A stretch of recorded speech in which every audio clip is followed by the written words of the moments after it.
Are you craving a trip on Space Mountain? Well, we've got the next best thing. Welcome to Disney Coast to Coast. Hey folks, and welcome to Disney Coast to Coast. I'm Jeff DePaoli. And I'm Patrick Dougall. And today we got a couple of topics to talk about. There's the whole new Avatar expansion that just broke ground over at Disney Animal Kingdom in Walt Disney World. And there's also this whole My Disney Experience, My Magic Plus, Fast Pass Plus thing that's going on as well. So, Patrick, where do you want to start today? Guess. I'm going to guess Animal Kingdom Avatar. Of course. Okay. So, what do you think? Avatar recently broke ground. Yes. Well, they announced the breaking ground, or they announced the Avatar concept back in 2011, and we just broke ground in 2014. Supposedly they've been developing for like 2 years or so. Yeah. You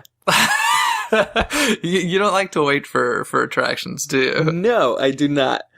Especially when you announce something and you break ground 3 years later. Well, I mean, I think that they were feeling the pressure to announce something after an enormous success at their competitor, Universal Studios' Wizarding World of Harry Potter, kind of, blowing up and being massive. Don't you think they felt the pressure to have something to kick back with? Oh, of course. I mean, especially in Orlando, Universal is their biggest competitor. And in terms of it, Universal is kind of winning the theme park war at the moment. You think so? I guess, yeah. I think so. Yeah, it's... God, I hate to admit it, but I'm not going to disagree with you. Especially when this summer, it's over. Oh, yeah, with Diagon Alley opening. With Diagon Alley opening, I don't know, Universal has some serious ground to make up. I mean, Disney has some serious ground to make up. Yeah, I think the one thing that Disney gets, like, even if it's guests going to Universal, they're probably going to do 2 days max at Universal. They're probably staying at a Disney resort and going to Disney parks. So, I mean, frankly, that's one concept of the. I think Disney right now is focusing more towards hotels than parks. Way too much.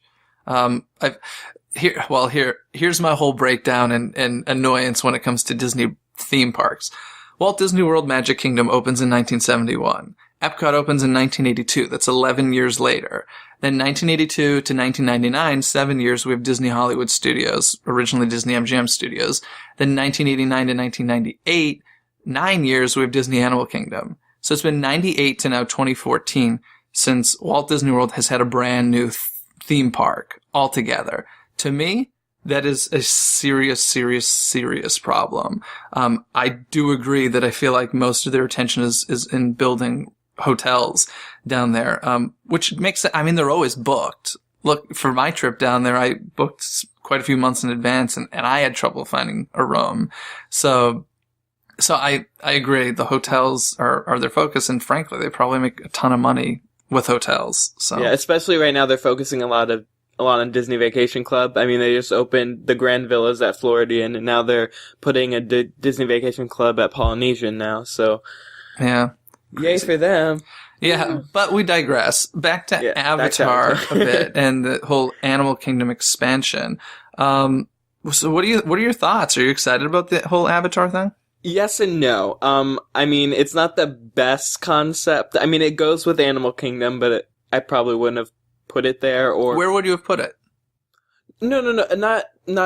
I mean, I'm talking about I wouldn't have chosen Avatar altogether. Gotcha. I would have went with their old concept, the Beastly Kingdom, which would have been really cool. But either way, I think definitely Animal Kingdom needed something, and especially taking away from Camp Mini Mickey. I mean, Camp Mini Mickey was Festival of the Lion King and then meet and greets. There's this huge area for show and meet and greets, and the show is moving, and meet and greets, you can move anywhere. So you're not really losing anything, and you have this whole new area coming, which is gonna, in my opinion, just hopefully expand Animal Kingdom to more than just a half-day park. Yeah. Which it really is. I mean, that's kind of common knowledge, isn't it? Because for a long time, I thought it was just me. Like, Animal Kingdom is not my favorite park, but I would always want to go, especially for Dinosaur. And so, like, I'd always hop over there and do it for a little while and then go somewhere else. But is that what most people do, I guess? They even, I don't remember who said it, but one of the Disney executives even said that Animal Kingdom will now be a full day experience. And I was like, so you guys agree that it was just a half-day park? I was a little surprised to hear that as well in some of the Avatar videos where they were like, we're going to make it a full day experience. I'm like, oh, okay. I think if we were to question them about that comment, I think they would say, no, what we mean is the park is always closed early. And so we're going to have later hours because they're putting in a nighttime spectacular there, which should be kind of cool.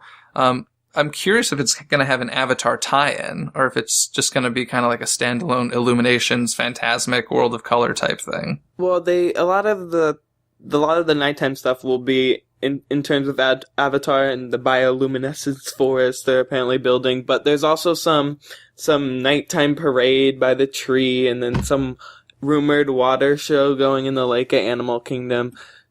Similar to maybe World of Color or something, I don't know. World of Animals could be. World of Animals. The wonderful world of animals. There we go. Look at the gazelle. Let's stop that singing. The full expansion that they keep talking about there is reminding me a lot of Disney California Adventures editions, which, you know, that park was in trouble for a long time, for a decade, I would say. And, you know, I wouldn't exactly call it actually, I guess it was a half-day park for a while. And now World of Color has really made it a nighttime park. Plus, they've got the whole Mad Tea Party thing going on, and they had electronica and all that. And attendance there has definitely gone up, especially with Cars Land and everything opening. So, you know, hopefully they can do the same thing for Animal Kingdom. I would like to see that. My hope for the whole expansion is the fact that if they add a new e-ticket ride, they'll be able to close Everest and refurbish the Yeti. Oh, God, that would be fantastic. Because at the moment, they cannot close Everest because that's their number one attraction at the park. And there's only like 4 other rides anyway. Yeah, and the Yeti has just been broken for how long now? It was only worked the first year Everest was open. And I think when Everest opened, 2007, 2008? I don't know, to be honest. I'm going to say 7. Yeah, I think I experienced it once with the Yeti working, and then I didn't realize that it had been broken for so long. So when I was there in like 2011, I was like, the Yeti's not working. And everybody was like, duh. I was like, seriously? This is like an acceptable thing at this point? Yeah, it's ridiculous. Yeah, so back to Avatar. How many, are they talking about how many rides they're going to actually put in there? And I know Disney folks out there who say there are no rides at Disney, there are only attractions. I completely understand. When I say ride, I'm just trying to differentiate from shows and all the other stuff that they put on. So forgive me. Jeff, forgive me for it's just, you know, I don't want to say are there going to be new attractions, because obviously there's going to be shows and stuff, but are there going to be vehicle attractions that... Okay, right now I know they have a boat ride-ish type thing. Okay. From the concept art. And I think there's a e-ticket ride. There's some flying thing, isn't there? Yeah. But is it going to be a roller coaster or is it going to be a Soarin' type thing? Not sure. I have a feeling it's going to be like Soarin', because some of the stuff that I saw, I saw, you know, them in front of a giant Omni type screen or IMAX screen. So that's reminiscent of Soarin', which is disappointing to me. Yeah, I hope it's a brand new experience. I think the Avatar, especially the dragon flying scene, which probably they're going to go with for the ride, would lend itself greatly to a lie-down coaster. Oh, okay. See, I don't know if I feel like Disney really tries to make attractions that most of the family can enjoy together. Mm-hmm. And so by doing something like that, I feel like that's like an automatic out for a lot of people. I mean, you have Rock and Roller Coaster at Hollywood Studios. Yeah, I guess. I guess. I don't know, a lie-down roller coaster, that seems like a way more intense experience, but I don't know. So, as far as Avatar goes, you're not thrilled with that franchise that was purchased. I mean, I like the movie. I like the whole setting. I think it's a cool atmosphere, especially if they pull off the bioluminescence force. It just would have been my first pick. What would have been your first pick? How about something original made by Disney? That would have been nice. Exactly. That would have been a really nice first pick. Whoa, original. I remember as a kid going to the Universal theme parks and actually being really confused, like, as I got older because, like, I thought Beetlejuice was a Universal movie. And then, like, you see the movie on TV one day and, you know, it starts with the Warner Brothers logo. And you're like, wait a second, what just... Like, it was so confusing to me, all these properties that Universal had that weren't Universal properties, and I just never understood it. And I feel like the same thing is happening with Disney now. It started with Indiana Jones and Star Wars, and then Muppets, then Marvel, now Avatar. And although they've bought up a lot of these properties and own them now, they're just not... They're not, like, original Disney properties. And I hate to see that happen, personally. Yeah, I mean, what I'm hopeful for is, I think, like you had mentioned before, a new experience. 'Cause everything we're getting from Disney that's supposed to be brand new is just recycled copies of older things. Yeah. Like Little Mermaid, they use the same system, Omni-Mover system as Haunted Mansion, and Finding Nemo, they even took the same designer clamshells as the ride vehicle, just in a newer from ride. Nemo and Friends, yeah.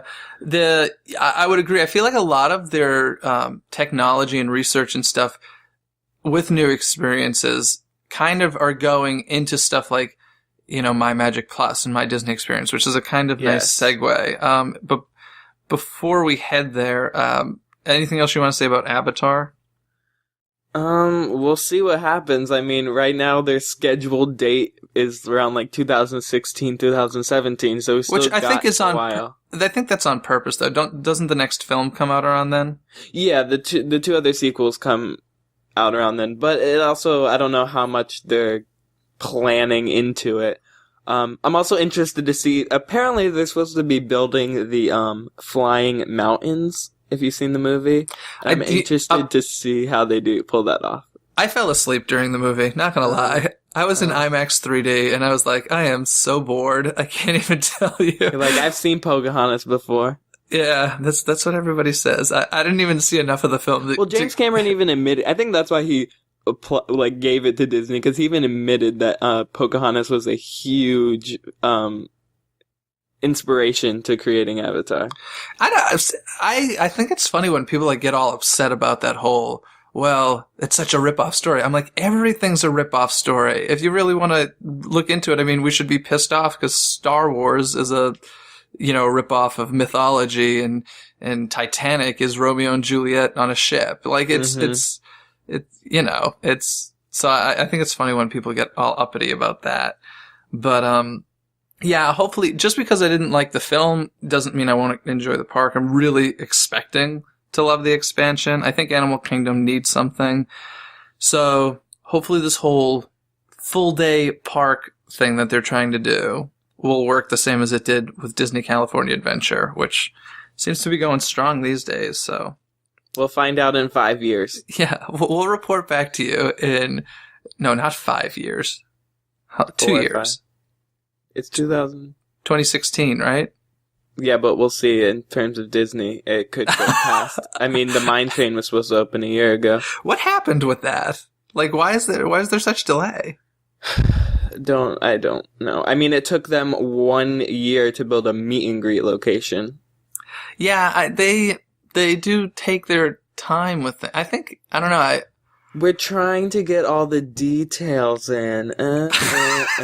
Meanwhile, I'm sure if you go to the Harry Potter expansion over at Universal this summer, which only took them 2 years to demolish Jaws and put up, there's heavily detailed things going on there. Rest in peace, Jaws.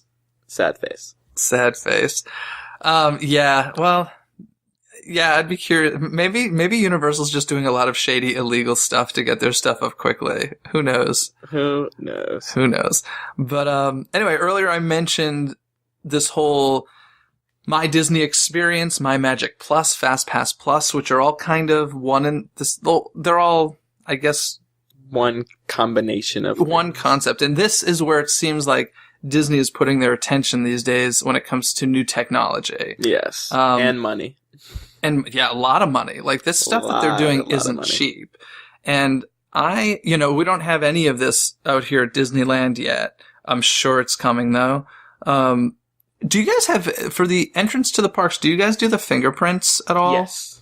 For all of your parks? Yes. We still don't even do that. Yeah, you guys have hand stamps for like returning and stuff. Yeah, we do. That's cute. I'm always like, which character did I get? And it's always like some random character that they stamp and on you my have paper tickets still, right? Yeah. Well, for like one day. Yeah. Yeah. What do you Even our one-day tickets are now hard because they're all RFID. Yeah. Well, that's because everybody Walt Disney World is still a tourist attraction, much more so than Disneyland, where they rely heavily on annual pass holders and locals. So, obviously, if you have an annual pass, you have like a card. But if it's a 1-day thing or a 2-day thing, which I think most of the tourists are doing, it's just paper. So in any case, I digress on that. I was just curious if you had the fingerprint thing. So, but now you've got this whole My Disney, Experience My Magic Plus bands, which are, if you don't know about it, they're these wristbands, which are essentially like your life at Disney now. It's your entrance to the parks. It's your room key. It's your dining reservations. It's your fast pass. Am I missing anything? You can attach your credit card to it, and you can buy stuff with it. Of course. Just by tapping it against the little register thing. Which is the most dangerous thing for children. Always good. Announcement or a notice to parents out there, do not put the credit card on your child's My Magic Plus band. That would be a terrible idea. Wouldn't suggest it. Although as a kid, I would have loved that. I would have just tap your arm against the register and it's paid for. Yeah, so you've had some experience with FastPass Plus, correct? Yes, I have. I have a biased experience on it because since I'm an annual pass holder, a lot of the testing for it hasn't been made available for me in general. They were only doing the tourists? Yeah, right now it's basically an improvement for tourists. This system is not for locals, which is why right now I absolutely hate it. It's for, you only get a magic band if you stay at a resort at the moment. First of all, explain the difference between the old FastPass and FastPass Plus. How's it work? Okay, so like the old FastPass where you went to a distribution machine at the ride you wanted to go on, you put your park ticket in, you get a little ticket to come back at a certain time. Now, you can do it in advance where up to 60 days before your actual vacation, you can reserve ride times for the park you're going to that day. But you're limited right now to only 3, and it has to be at one park. So say you're going to Animal Kingdom, and you want a fast pass for Everest, Safari, and Dinosaur. You plug those in, and they give you they give you times to come back to that ride. So say if you get a 12 o'clock Everest, a 3 o'clock Safari, and 5 o'clock Dinosaur, those are your fast passes. So wait a sec, they give you the time, you don't select the time? No, you click the attraction, and then they'll give you a time options checklist to like pick your times. So, but right now it's limited to that park. So if you're park hopping, it's kind of disappointing because you can't do 2 at Animal Kingdom and 1 at Hollywood Studios. Park hopping is a little difficult at Walt Disney World. Or maybe I think I'm just really spoiled when it comes to park hopping because out here at Disneyland, like it takes a while.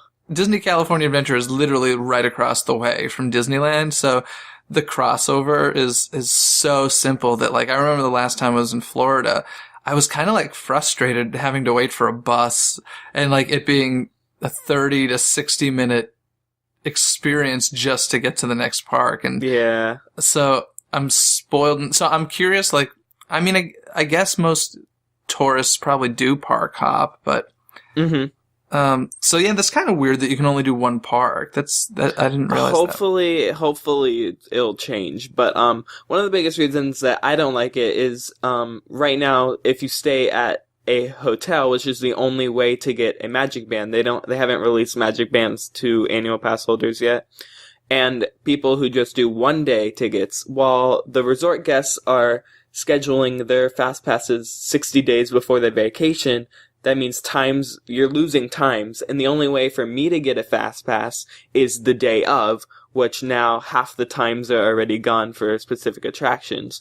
So I went to Animal Kingdom one day, and I went to reserve a fast pass for Everest and Dinosaur, and while it was 12 o'clock in the afternoon, I got a fast pass for Everest at 12:45, which is great, but the next time they could get me for Dinosaur was 5 o'clock. And I'm already not going to stay at Animal Kingdom till 5 o'clock. Yeah. Yeah, when that's it used true. to be, I can just go to the attraction and get a fast pass for 45 minutes to an hour later. Now I have to wait till 5 o'clock. Now, are you selecting these times online just like the tourists, and it's just day of, or are you doing it in the park? No, the only way to select them online is with a Magic Band and the My Disney Experience website.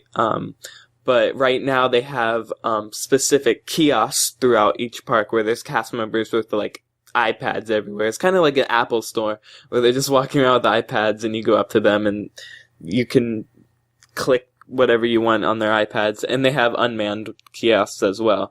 So there's actually lines to reserve fast pass. I was gonna say, that's what it seems like is gonna happen. I remember when Radiator Springs first opened, the line to get a fast pass was like a couple hours, and I'm like, doesn't this defeat the purpose? It seemed a little insane. Yeah. So thankfully, right now they have a lot of cast members at each position. So even if it's a long line, you the most you'll wait is probably 10 minutes. How has it affected the standby wait times? I think from what I've heard, it's going faster. I haven't seen it personally myself, but since they're limiting it to three a day, I assume it'd go faster. Yeah, and they're being strict, I assume, about that hour window that they're giving you, or is there an hour window, or is it? No, there's definitely an hour window. It says 12:45 to 1:45, and I don't know how they're telling people just to take pictures of the iPad to remember their times. That was the other thing I was going to ask. I was like, how are people remembering what time they're going to get? Because that was the thing with the old Fast Pass was you had this ticket, it had this time, and obviously, you referred to it throughout the day. Exactly. Because how many things are you thinking? I mean, you're not going to necessarily remember, especially if you've got 3 of them. Yeah. So that's their solution, is take a picture of her. I assume if you have the My Disney Experience and Magic Bands, you can just look back online. But still, that's depending on you having a smartphone with you, which I realize most people have these days. But, frankly, for me, sometimes I like to go into a Disney park and leave the phone in the car because it can be such a distraction. You're just I just want to be fully immersed for a day and not bothered by anybody. I don't want to have that with me. But wow. So I feel like that's a major flaw is not knowing what time you need to return. It would be interesting if maybe the wristbands vibrated when your times came up. That'd be kind of cool. Huh. Yeah, but right now they're just telling people to take a picture of the little iPad thing. I feel like that's probably the biggest problem that I have with it. Like I said, it just implemented into all 4 parks, so they are still testing it. But as far as my experience as being a local, I do not like it at all. Okay, well, as a non-local tourist who will be heading to the park in less than a month, I have begun the My Disney Experience adventure online, which, on paper, I feel like is a great idea, especially for an obsessive compulsive, super organization person like myself. I think it sounds great, but it's kind of a lot of work. And the way that they have it set up is I personally don't see how it could be any easier. They try to make it as easy as possible, but it's still like kind of difficult and time consuming. The thing that I was most impressed with was the fact that so you can attach your park tickets to this wristband, and that was actually really, really simple. And I thought I was going to have problems. I thought I would have problems with it because of the fact that I was using a different kind of ticket. Like I didn't buy them online. It was a different kind of ticket. So I was really happily surprised that they accepted that. So it seems like any sort of ticket you have, whether it's a cast member ticket or an annual pass or whatever, you can hook it up to that. So that's great. The other thing is they have you hook up your hotel reservations. That was a little bit more difficult, but fairly simple. Problem that I'm having right now is, Patrick, as you know, I'm trying to hook up my Disney experience with your Disney experience, and we haven't had much luck with that. And yeah.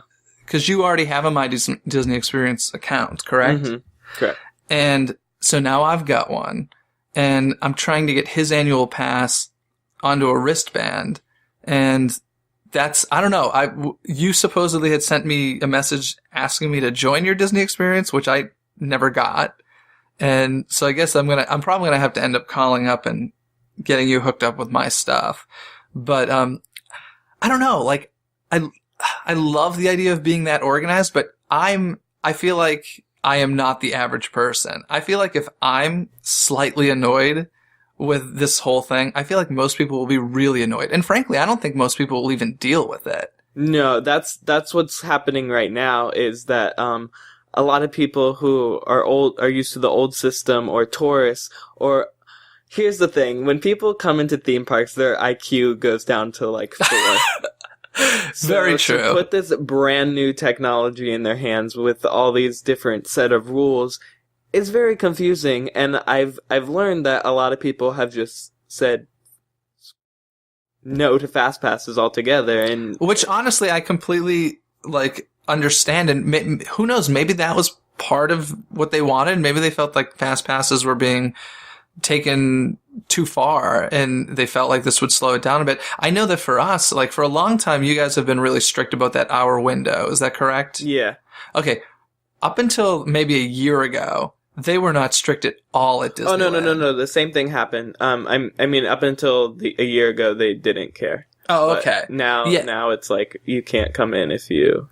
Yeah, I know it happened to you guys first, but I used to be one of those people who, you know, and I never understood how they could allow this system not to be followed, simply because I'm like, well, if you just let them go in whenever, assuming it was after the start time, I was like, how is this not making the lines longer? But, you know, as the guest, I was like, I want to take advantage of this. And I used to collect fast passes all day long, and then at nighttime, like, just walk right on everything. And that was great. Although, like I said, I don't think that that's good for business or makes any sense on their end. So I understand why they got more strict about that. But I don't know, part of me is questioning if these magic bands are more for their sake as far as collecting data than it is for making the experience better for guests. Oh, definitely the first one. Do you think so? I mean, I hate to be that pessimistic about it. Well, I think it ruins the whole vacation experience. I mean, well, the thing is, they're not forcing you to do it. Yeah, so. But I mean, the idea to go on a vacation is to just go and do things. But now you're scheduling. Everything is scheduled. Schedule. I mean, I know some people love being on a schedule and know exactly what they're doing. But I think on a vacation, most people just like to just go and do things. Yeah. So they have the options there. I'm just curious, like, what percentage of people are going to do it. I feel like, I was on the My Disney Experience website for probably close to an hour last night trying to hook everything up, and I'm still not done. I haven't selected any fast passes yet. What should I fast pass, Patrick?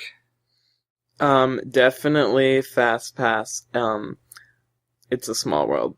Okay. Definitely. Oh, yeah, and that's another thing is, I don't know if you know this, but everything is fast pass now. What? Everything. I did not know that. Yes, meet and greets have fast passes, fireworks have fast passes, parades have fast passes, shows have fast passes. I can fast pass Illuminations? You can fast pass Illuminations. Well, hello, that's what we're doing then, right? But what that means is obviously it's not a wait time, it's just a special, like, fast pass location. Are the locations better? Yes. Like, are they the best viewing areas? I mean, I know the parade one is like in the hub. So I assume that the fireworks ones are in a prime location. Oh, that's kind of cool. That's a plus. But like I said, that's one of your 3 fast passes gone. Yeah. So I don't know. How early do you have to show up? Can you show up like 15 minutes before the show? I haven't fast passed the fireworks yet, so I'm not completely sure. But it's probably similar to maybe like World of Color with like the colored sections. Oh yeah, and you show up like an hour in advance still. I didn't realize that. So 3 a day. Huh. A lot to think about. Yes. A lot to think about before I go on a vacation. Exactly. Which is not what I want to do. Interesting. So, okay, well, before we wrap this up and head into some trivia here, do you want to say anything else about the whole My Disney experience or Avatar? Just My Disney experience. I mean, I'm not a big fan of it right now. Hopefully through this testing process that they're still going through, it becomes better. And they actually enhance that whole, not that same park experience. They actually let your 3 go into any parks, but we'll see what happens. Yeah, as an annual pass holder, you must hop around a lot, I assume. Or do you just go to a park for a couple hours and then both head out? It depends how long I want to stay. What do you do as far as getting from one park to the other? Do you hop back in your car and go to the next park, or usually I do a car, or if it's like Epcot and Magic Kingdom, the monorail's the easiest. Okay. Interesting. Cool. Well, I think that covers all that we wanted to talk about this week. So, do you want me to trivia you first, or would you like to ask me a question? You can go for it. Okay. So Patrick, there is a Walt Disney World park icon that took a crew of thousands more than 8 months to complete. Do you know which icon it is? I'm gonna go with the Tree of Life at Animal Kingdom. You are correct. How'd you know that? Huzzah! That was an interesting little cheer for yourself. Yes. I mean, look at it. They got all those carvings, whatnot. Yeah, the thousands of people, I understand. The 18 months, I was like, geez, but there's a theater inside of there, so I guess that can be difficult. 18 months, that's a long time. Now, Patrick, here's the real question. How long would it have taken Universal to build that thing? Probably like a week. A week to 6 months, maybe. Yeah. Yeah, you got it right. Ding, ding. Ding, ding. All right. Here's one for you. I know this may be one of your favorite attractions. In the Carousel of Progress. There's a great, big, beautiful tomorrow. Yes. The dad in one of the scenes refers to sarsaparilla. Okay. Do you know what sarsaparilla is? Is it alcohol? No, it is. Well, no. Is it like a medicine? No. Okay, what is it? It is root beer. Oh, okay. Sarsaparilla. Sarsaparilla. I will keep my ear out for that next time I'm there. That is like, let me tell you, I would kill to do voiceover for the Carousel of Progress. I flippin' love the Carousel of Progress. And you didn't even know what sarsaparilla is? I do remember him saying it. I never Googled it after seeing it. He's like a nice tall glass of sarsaparilla. Something like that. I don't know. No, let me hear that again. How does he do it? You can just rewind and yeah. Oh god, I love the Carousel of Progress. They better never, ever close that attraction. Oh, shut up! Don't even tell me that. No. Here's the funniest thing. Like I said, that everything has a fast pass. Mm-hmm. Carousel of Progress does not have a fast pass. Oh, and they have limited hours, don't they? Like yeah, they're not. It closes. I think it closes earlier. Oh god, I hope it's not closed for refurb when I'm there. I'll be so upset. No, I don't think so. God, I love the Carousel of Progress. You don't need a fast pass for it. Well, good. We're going 5 times then, Patrick. Okay, that ends our show. There's a great, big, beautiful tomorrow. Cool. Well, I think we've covered everything for today.